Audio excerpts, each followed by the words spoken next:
Voy a hacer un repaso rápido de lo que es el reloj profético de Dios. El siguiente evento profético que estamos esperando nosotros es el arrebatamiento. ¿Qué es el arrebatamiento? Primera de Corintios 15, 51 al 53, Primera de Tesalonicenses 4, del 13 al 18. Nos habla la palabra del Señor que nosotros estamos aquí de un momento a otro, en un abrir y cerrar de ojos. Vamos a ser arrebatados para esperar al Señor en el aire y así vamos a estar siempre con Él. Ese es el siguiente evento profético que estamos esperando nosotros.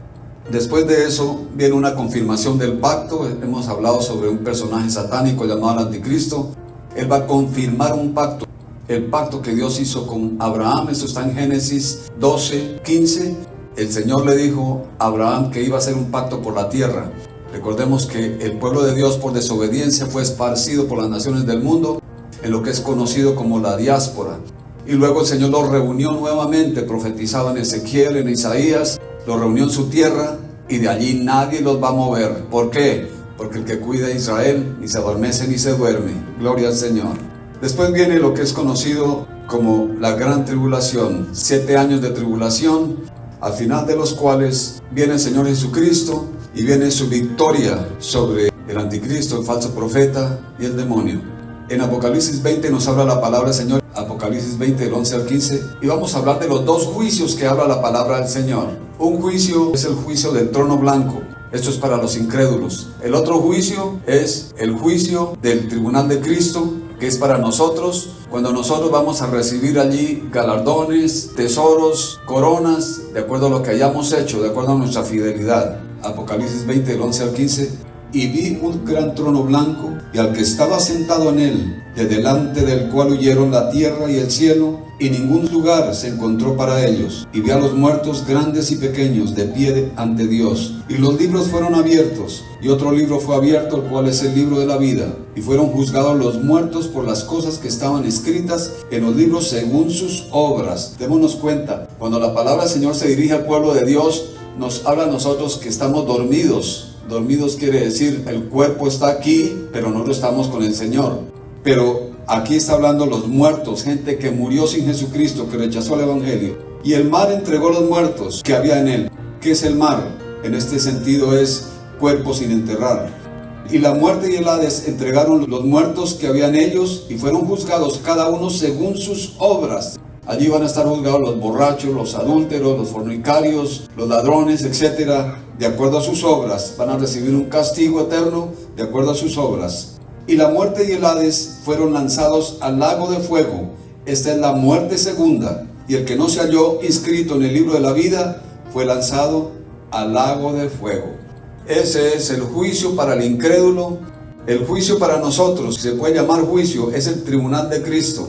El tribunal de Cristo, como dije, es donde vamos a recibir nosotros los galardones, los premios de acuerdo a nuestra fidelidad. Primera de Corintios 3:11. Porque nadie puede poner otro fundamento que el que ya está puesto, el cual es Jesucristo. ¿Quién es el fundamento de nuestra vida? ¿Quién es el fundamento de la iglesia? El Señor Jesucristo es el fundamento de la iglesia. Y si sobre este fundamento alguno edificare oro, plata, piedras preciosas, madera, heno, hojarasca, la obra de cada uno se hará manifiesta, porque el día la declarará, pues por el fuego será revelada, y la obra de cada uno, cual sea, el fuego la probará. Versículo 14. Si permaneciere la obra de alguno que sobreedificó, recibirá recompensa. ¿Qué recompensa? La recompensa que el Señor tiene para cada uno de nosotros cuando cumplimos lo que Él nos ha mandado hacer. Si la obra de alguno se quemare, él sufrirá pérdida, si bien él mismo será salvo, aunque así como por fuego. Hay gente que llega allí sin nada, como el ladrón en la cruz, en las últimas horas de su vida. Este hombre confesó a Jesucristo, fue salvo, pero no tiene los galardones, los premios, las coronas, las insignias que tiene un siervo como Pablo, que dedicó su vida al Señor y él sabía que el Señor le iba a dar la corona de justicia. Después de lo que es el juicio final, que ya hablamos, el juicio del trono blanco, llega la Nueva Jerusalén. La Nueva Jerusalén es la ciudad celestial que baja del cielo. Allí vamos a habitar con el Señor Jesucristo por los siglos de los siglos. Algunas profecías que están por cumplirse antes de la gran tribulación. Está primero que todo el arrebatamiento, luego la destrucción de Damasco. Isaías 17:3 nos habla a nosotros de la destrucción de Damasco. Damasco es la capital de Siria. Destrucción de Siria. Ustedes sabían que hay una guerra civil en Siria donde han llegado 20 naciones. Entre esas naciones hay potencias mundiales. Allí están ellos en una destrucción tremenda. Siria está semidestruido. Se está cumpliendo esta profecía delante de nuestros ojos. Hay otro conflicto muy grande. Pero antes de hablar de ese conflicto, algunos preguntan, ¿y qué de Estados Unidos? Estados Unidos es muy preponderante en el sistema que tenemos nosotros en el mundo. ¿Qué es de Estados Unidos? Bueno, yo les voy a dar mi parecer y el parecer de muchos. Vamos a Daniel 7, del 3 al 7, y dice así la palabra del Señor. Y 4 bestias grandes diferentes, la una de la otra, subían del mar. El mar en este caso son multitudes. La primera era como león. ¿Ustedes saben qué país tiene al león como su insignia? Inglaterra. Y tenía alas de águila. Yo estaba mirando hasta que sus alas fueron arrancadas y fue levantada del suelo y se puso iniesta sobre sus pies a manera de hombre y le fue dado corazón de hombre. Inglaterra fue una potencia grandísima. Ellos conquistaron como a 1/3 de los países del mundo. Las alas fueron arrancadas. ¿Las alas de quién? Del águila. El águila, la insignia de Estados Unidos, el águila. Entonces Estados Unidos se independizó de Inglaterra el 4 de julio de 1776. Dice el versículo 5, y aquí otra segunda bestia semejante a un oso. El oso es símbolo de Rusia. Rusia ha tenido preponderancia en los últimos tiempos como una superpotencia, la cual se alzaba de un costado más que del otro, y tenía en su boca 3 costillas entre los dientes, y le fue dicho así, levántate, devora mucha carne. Después de esto miré, y aquí otra semejante a un leopardo. El leopardo es símbolo de Alemania. Hay 4 situaciones en Alemania. Ellos han tenido preponderancia en el mundo antes de la Primera Guerra Mundial, pero la Primera Guerra Mundial fue muy claro lo que se llaman ellos el Reich. El primero fue mucho antes de la Primera Guerra Mundial, pero tuvieron preponderancia en la Primera Guerra Mundial y en la Segunda Guerra Mundial. Con 4 alas de ave en sus espaldas, tenía también una bestia como cabezas y le fue dado dominio. Después de esto miraba yo unas visiones de noche, y aquí la 4ª bestia, espantosa y terrible, en gran manera fuerte. ¿De quién está hablando aquí? Del anticristo, la bestia, la cual tenía unos dientes grandes de hierro, y devoraba y desmenuzaba, y las obras hollaba con sus pies. Y era muy diferente a todas las bestias que vi antes de ella, y tenía 10 cuernos. Estas son 10 naciones. Apocalipsis 12, 13 y 14.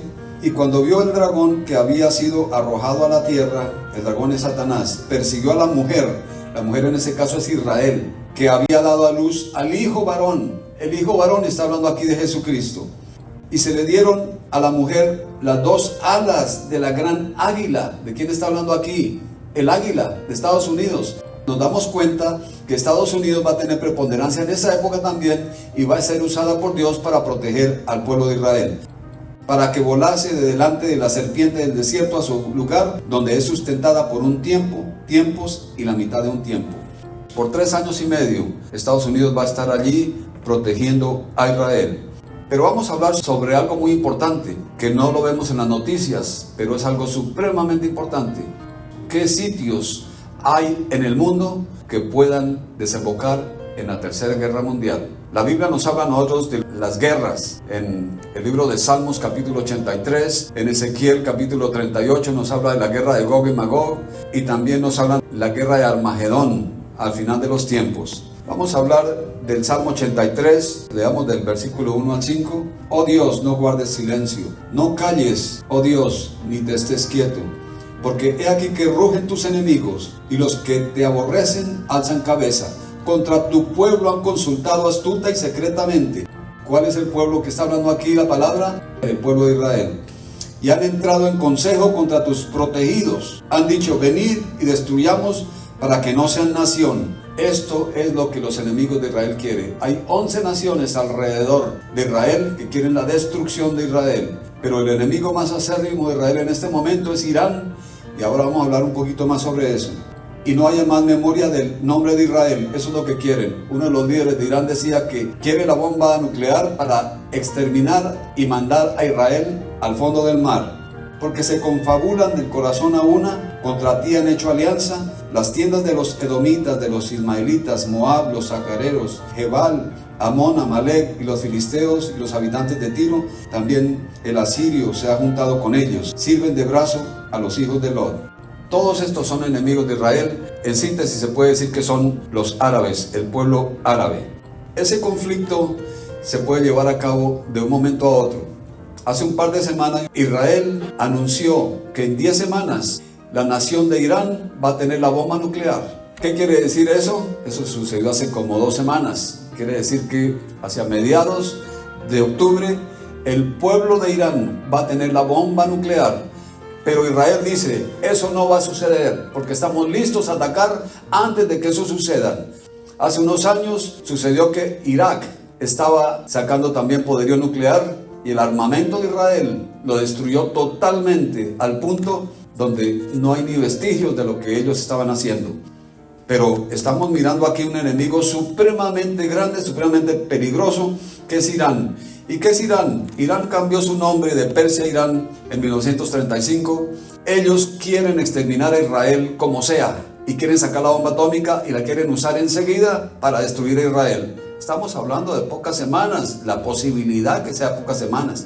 No estoy diciendo que va a ser en octubre, en noviembre, no sé cuándo, pero puede suceder antes de que se termine este año. El primer ministro de Israel dice que ellos están preparados para lanzar un ataque masivo contra los silos nucleares de Irán. Irán dice, no estamos preparados para entrar en ataque contra Israel. O sea que están enfrentados de un momento a otro. Leemos las noticias, guerra ya en Israel. Pero no es nada más Israel e Irán. Se vienen las potencias. Estados Unidos se mete con todo. La China es protectora y Rusia también de Irán. Entonces vemos nosotros una confrontación a nivel mundial. Pero yo no les estoy hablando esto para que ustedes se llenen de temor. Les estoy diciendo lo que dice la palabra del Señor. Cuando sucedan las cosas, erguíos, porque vuestra redención está cerca. Antes de que suceda todo esto, nosotros vamos a estar con el Señor allí en el reino de los cielos. ¿Por qué? Porque esto es de las señales de los últimos tiempos, lo que es conocido como la gran tribulación. Aquí está escrito en la palabra del Señor lo que puede ser una guerra nuclear. Hace poquitos días Irán mandó misiles a un barco de Israel, matando a unas pocas personas. Israel está furioso y ellos cambiaron su primer ministro. Ya no es Benjamín Netanyahu, ahora es Naftali Bennett. Y este hombre es más belicoso que el anterior, está que se lanza a la guerra. Pero Irán también cambió su primer ministro, puso a un hombre que lo llaman el carnicero, un hombre que es responsable de la muerte de miles de personas allí en su país. O sea que en este momento estamos nosotros viendo dos potencias grandes militares enfrentados. El ministro de Defensa de Israel anunció que de un momento a otro Israel puede atacar a Irán. Cualquier ataque se desencadena una guerra nuclear. Entonces, tengamos en mente eso, hermanos. Este es un conflicto que puede suceder de un momento a otro. Esto no sale en las noticias para que no se alarme la gente, pero hay manera de buscarlo en el internet. Y yo he estado al tanto de esto porque esto puede ser una realidad de un momento a otro. Que nos ponga a pensar esto. ¿Y qué si verdaderamente hay un conflicto así en octubre, supongamos? Bueno, si a nosotros nos dice que dentro de 4 meses va a ser la Navidad, nosotros de lógica pensamos, antes de la Navidad está el Día de Acción de Gracias. Si sucede un conflicto en octubre, quiere decir que el arrebatamiento es antes de octubre. O sea que estaríamos nosotros mirando a pocos días antes de que el Señor nos lleve. Nuevamente digo, esto es un pensamiento de acuerdo a lo que he leído en la palabra del Señor, de acuerdo a lo que he visto que está sucediendo en el mundo. La guerra de Gog y Magog está en Ezequiel 38. Es una guerra donde va a haber una coalición de Rusia, Irán, Turquía y otras naciones, sobre todo estas naciones. Y hace poco me sorprendí de ver a esos 3 líderes de estas naciones abrazados, unidos como nunca. Esto no se había visto nunca en la historia de la humanidad, que las naciones estas que van contra Israel estuvieran unidas como están ahora. Se está cumpliendo la profecía. Apocalipsis 16:12 nos dice que el río Éufrates se secará para que pasen los reyes del oriente. Los reyes del oriente, estamos hablando aquí de la China, los reyes del oriente. Apocalipsis 9, del 4 al 16, nos dice que los 4 ángeles que estaban atados junto al gran río Éufrates fueron desatados para matar a 1/3 de los hombres. El número de los ejércitos era 200 millones de soldados, 200 millones. Un líder de China dijo: nosotros tenemos el ejército más grande del mundo, tenemos un ejército de 200 millones de hombres. Hermanos, esto nos pone a pensar. Ahí estamos viendo nosotros profecía. Una guerra entre Estados Unidos y China puede ser inevitable. La China ha lanzado varios ataques cibernéticos recientemente a Estados Unidos. Un ataque cibernético es un acceso desautorizado a sistemas de computadora para detener data y causar caos en el gobierno, en las universidades y en las compañías. Eso ya sucedió. Yo escuché al presidente Biden decir: la respuesta para eso es un ataque militar. O sea que, hermanos, no pensemos nosotros que era belicoso Donald Trump. No se imaginan lo que este hombre, cómo se ha enfrentado a Rusia y cómo se ha enfrentado a la China. El presidente de Estados Unidos ha manifestado que la respuesta a esos ataques es acción militar. Un ataque de esta magnitud es un acto de guerra. Así lo considera Estados Unidos. China repetidamente ha amenazado con invadir a Taiwán y anexarla. Ya sin ningún poderío militar necesario, anexó como parte de su territorio a Hong Kong. Hong Kong pues es una ciudad prácticamente, es muy importante económicamente, financieramente en el mundo. Allá hay mucha corporación grande, pero no tiene poderío militar. Fue muy fácil para la China. El armamento de la China es tremendamente grande. Entonces, Taiwán, que es la China nacionalista, ellos no tienen nada que ver con la China roja. La China nacionalista son grandemente industrializados, gran parte de nuestros productos de computadoras, de toda clase de sistemas de relojes electrónicos que tenemos ahora, de celulares, etcétera, viene de Taiwán, gran parte de los componentes. De acuerdo a los expertos de la Seguridad Nacional de Estados Unidos, el estrecho de Taiwán es el punto próximo más importante para una guerra entre Estados Unidos y China, que puede comenzar pronto y que puede escalar a un conflicto nuclear.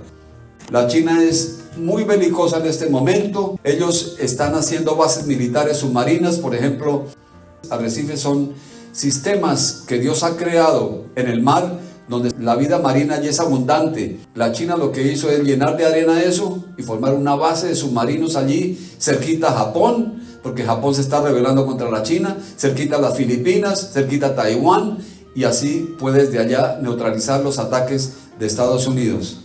El comandante de las Fuerzas Armadas de Estados Unidos en esa área dijo que una guerra allí es muy próxima. Esto son palabras textuales de este hombre.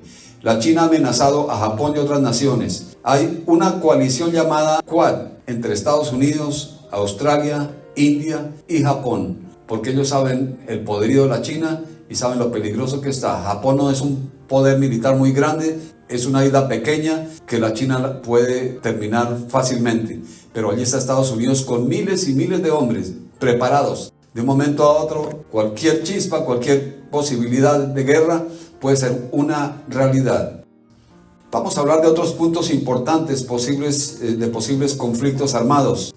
Estados Unidos y Rusia en Ucrania se están amenazando. Estados Unidos está allí con poderío militar también. Rusia tiene allí miles y miles de hombres tratando de crear un conflicto en Ucrania. Ucrania es un país independiente, pero Rusia quiere meterse allí con todo.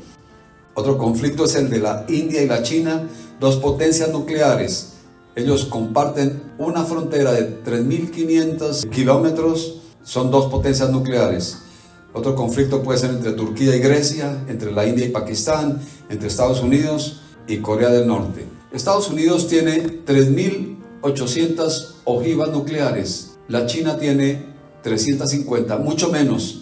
Pero como dicen, el que da primero da dos veces. La China quiere de un momento a otro lanzar un ataque masivo para inutilizar las bombas, los submarinos y el poderío militar de Estados Unidos.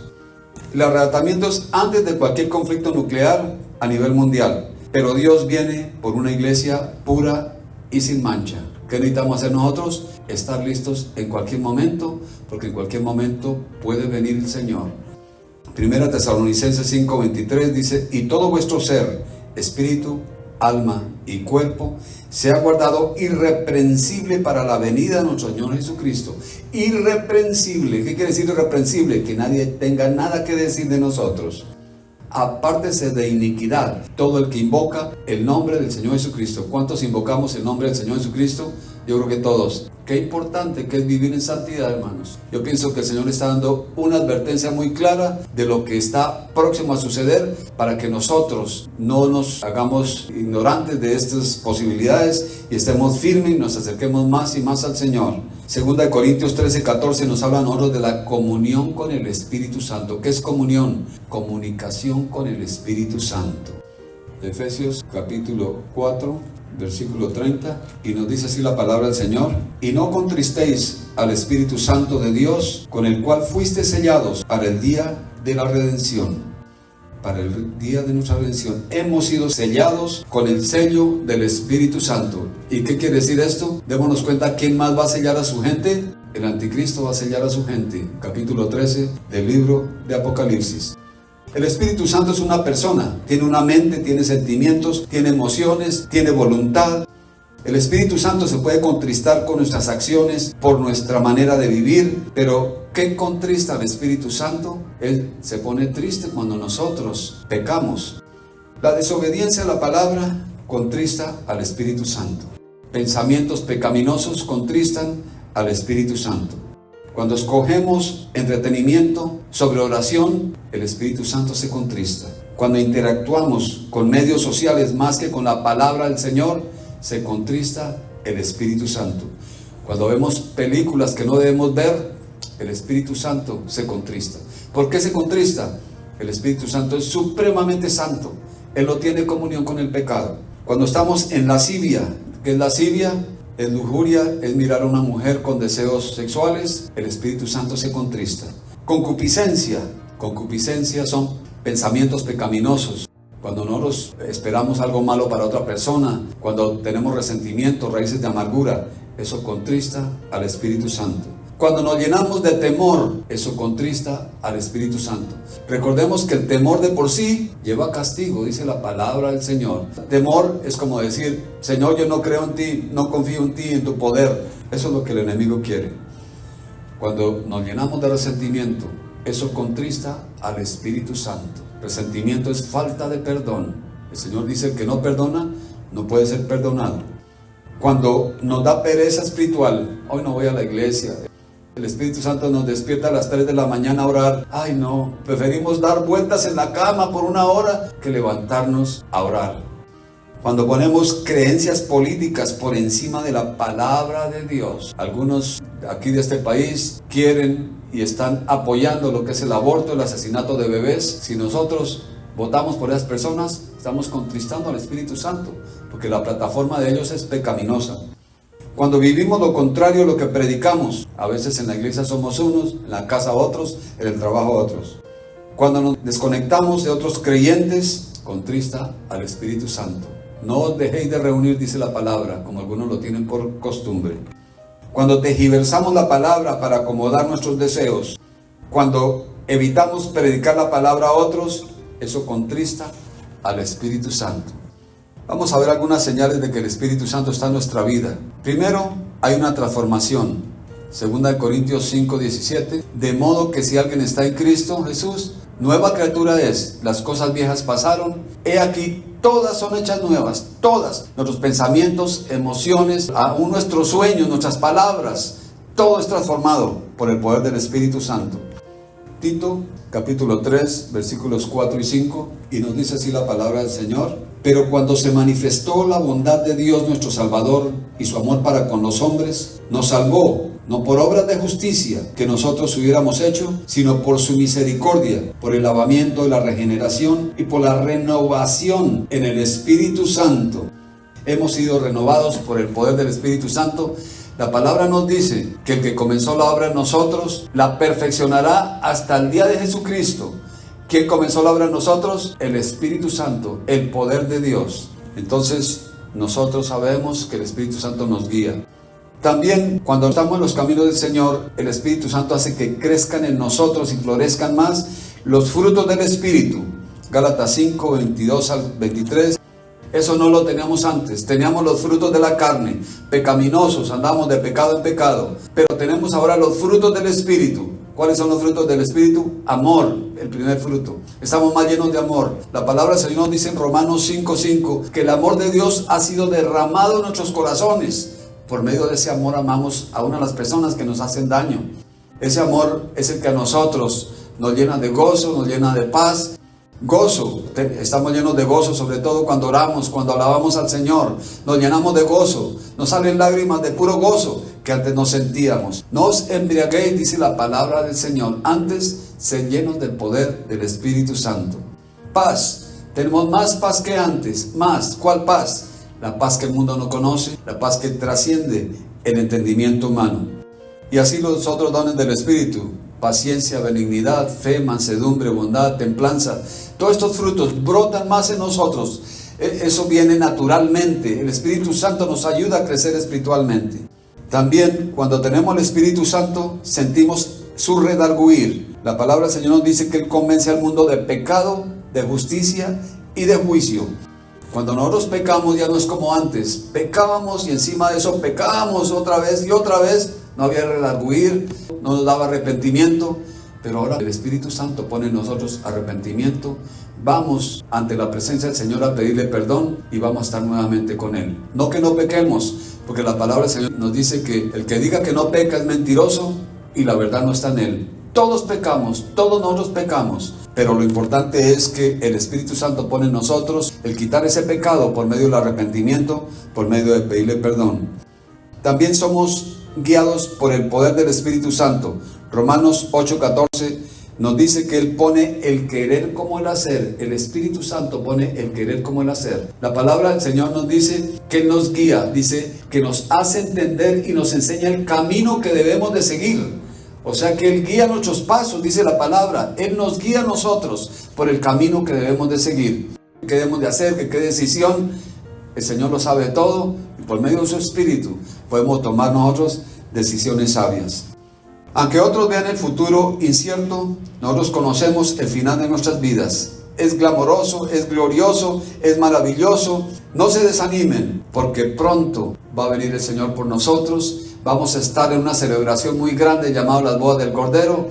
La palabra del Señor dice que después de que nosotros seamos arrebatados a las nubes para esperar al Señor, vamos a estar con Él de ahí en adelante por los siglos de los siglos. ¿Qué puede haber mejor que ver el rostro del Señor continuamente? Por eso yo les hago a manera de exhortación, hermanos. Si usted está en pecado, si usted se ha enfriado, si ha entrado en tibieza, dígale al Señor con todo su corazón que le dé fuerzas, que le dé de su espíritu. Y con un arrepentimiento genuino, vengan nuevamente a los caminos del Señor para que ese poder del Santo Espíritu de Dios invada su vida y sienta esa presencia gloriosa del Señor. Yo les quiero hacer un llamado de corazón. Vamos a dar un paso adelante. Que nuestra vida de oración, nuestra vida de ayuno, nuestra vida de obediencia sea dirigida por el Espíritu Santo de Dios. Solo así podemos vivir nuestras vidas de victoria y todo vuestro ser, espíritu, alma y cuerpo, sea guardado irreprensible, listos para la venida del Señor Jesucristo. Y podamos decir, como decía Pablo: he peleado la buena batalla, he guardado la fe, he terminado la carrera. Por lo demás me espera la corona de justicia, y no solo a mí, sino a todos los que amamos su venida. Como ya dije, hermanos, no se llenen de temor por lo que puede suceder. Antes de eso, nosotros nos vamos de aquí, hermanos. La bomba nuclear está descrita en la palabra del Señor en el libro de Zacarías. Nos dice que su lengua se deshará, o sea, se derretirá antes de que el resto de su cuerpo caiga a tierra. Estamos hablando aquí de 150 millones de grados Fahrenheit, donde en fracciones de segundo impacta un cuerpo humano y lo deshace antes de que caiga a tierra. Está descrita la bomba nuclear. La tercera guerra mundial, la guerra de Gog y Magog, la guerra final de Armagedón, llámelo como lo llamen, se va a llevar a cabo, va a suceder porque está profetizado. Ánimo, nuestra redención está cerca. Pronto, hermanos, vamos a estar alabando y bendiciendo el nombre de nuestro Dios allí en el reino de los cielos. ¡Qué maravilla! Lea al final del libro. Nosotros ganamos, hermanos, nosotros ganamos. ¡Gloria al Señor! el Señor ya lo pagó absolutamente todo por nosotros. ¿Qué hemos de hacer? Vivir cada día alabando y bendiciendo su nombre, esperando la redención de nuestro cuerpo. Vamos a encontrar dificultades, problemas, aflicciones, pero confesemos la palabra. Gracias, Señor bendito, porque tú me libras de las aflicciones. De toda aflicción tú me libras. Tú me guardas de la aflicción, como dice tu palabra, Señor. Con cánticos de liberación tú me rodeas, Señor. Tus ojos están sobre mí y atentos tus oídos a mis oraciones. Hermanos, alegrémonos y gocémonos porque nuestra redención está muy pronta, hermanos. Demos un aplauso de alabanza y de gratitud al Señor.